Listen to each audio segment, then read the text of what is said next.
भीमातीर्निवासाय पंढरीपुरवासिने पांडुरंगप्रकाशाय विठ्ठलाय नमो नमः. मरुत्पुत्राय कवये भीमाय भयहारिणे श्रीमदानंदतीर्थाय प्रख्याताय नमो नमः. Dear children of God, Jai Sri Krishna, Namaste. In a casual conversation, I said to a devotee, what is due will come to you. And that is the message for today.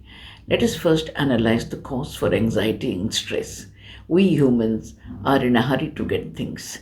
If things do not work out as per our desires, as per our desired speed, we become morose and depressed.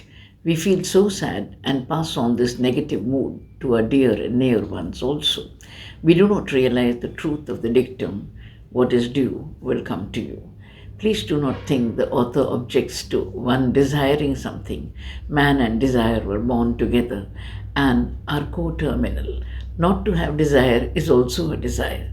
When we remember the above-mentioned dictum, we realize two things. If one thinks he wants a particular thing, it will happen if God wants it to, and he deserves it. Secondly, if it is not due to one, it will not happen.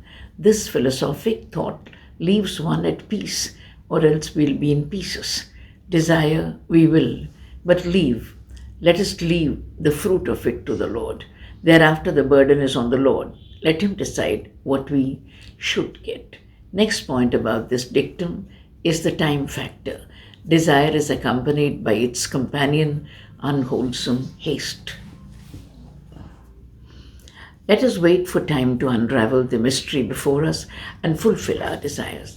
Thus the dictum on one hand demands understanding, on the other hand patience.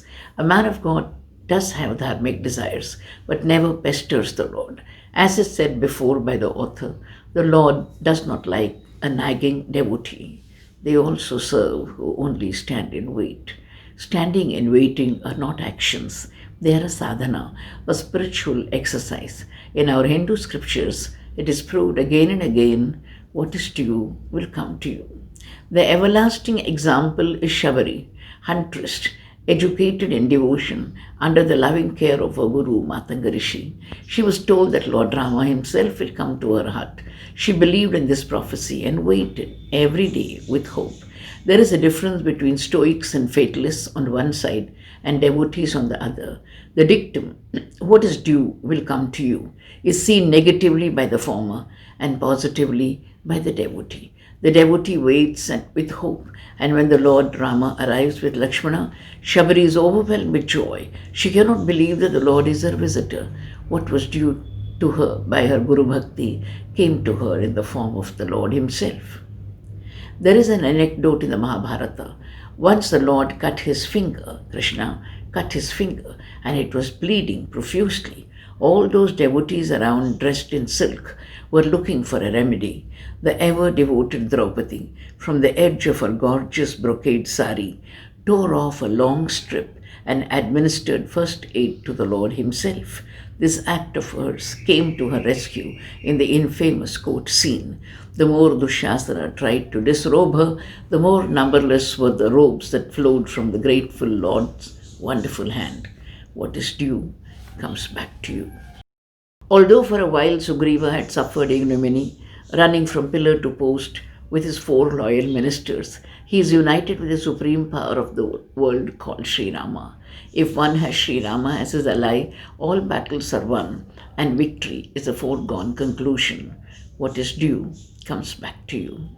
Sudama, the impoverished Brahmin, suffered abject poverty until he carried a handful of puffed rice for the Lord of Dwarka and came back home to find a palace, a queenly wife, and princely children waiting to greet him. What is due comes back to you.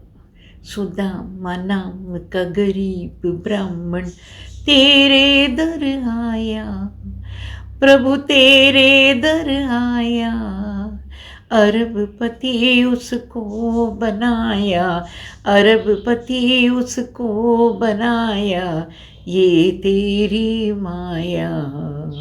ओम जय जय Dwarkadhish. Thank you.